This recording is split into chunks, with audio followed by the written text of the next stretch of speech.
Hey guys, Brad Esposito here, MTFU vlog.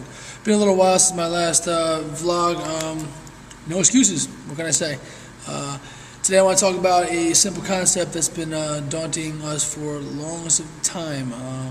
Darwin's theory, survival of the fittest.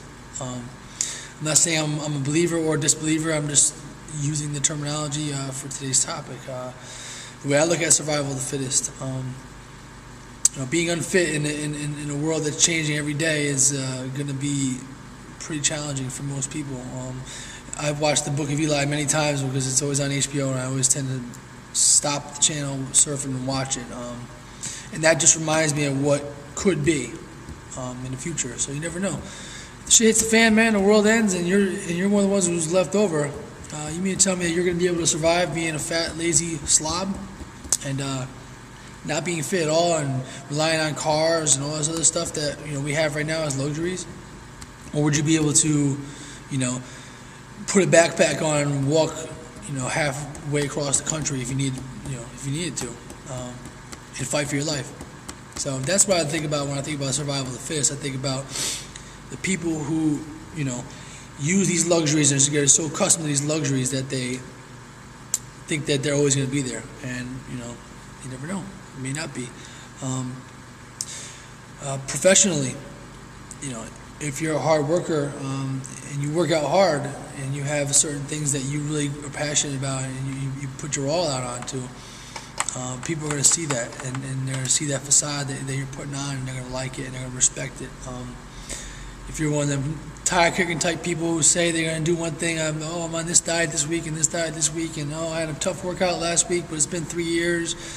And all these other things that you guys hear, I'm sure, day in and day out. You don't really respect those kind of people. The people that bullshit through life, and they say they're doing one thing, but you see them next weekend doing another. They're not going to be the kind of people who are going to be leaders when the time is right. One more thing I want to talk about is the mind and spirit connection when it comes to a really thorough workout, something that really challenges you, because it has nothing to do physically.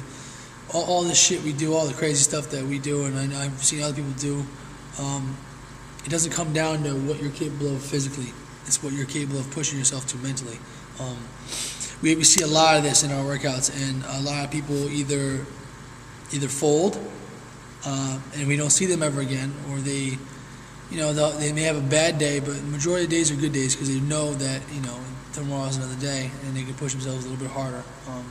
When you push yourself to that limit and you feel yourself, being in control of that little devil that I always call it on your shoulder, saying, why are you doing this? Stop doing this. It's too hard. I can't. When you consciously take over that subconscious voice in your head and you say, I can do it, and you push through and persevere, that's the best feeling in the world. So, we always get people who come in, I'm too old for this. This is too hard for me, and we tell them all of our workouts are, they're scalable, they're achievable for everybody, but usually it's the self-limiting things that allow people to justify them not being able to do things. So don't limit yourself. Don't justify a failure before it's actually failed.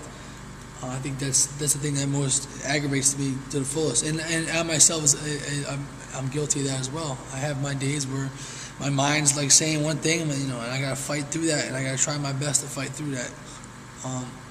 And that's what it means to man the fuck up, and that's a lifestyle choice. So, I want you guys to really think about that. Think about what's really going on in your head and how much your head controls your outcome. Until next time, guys. Later.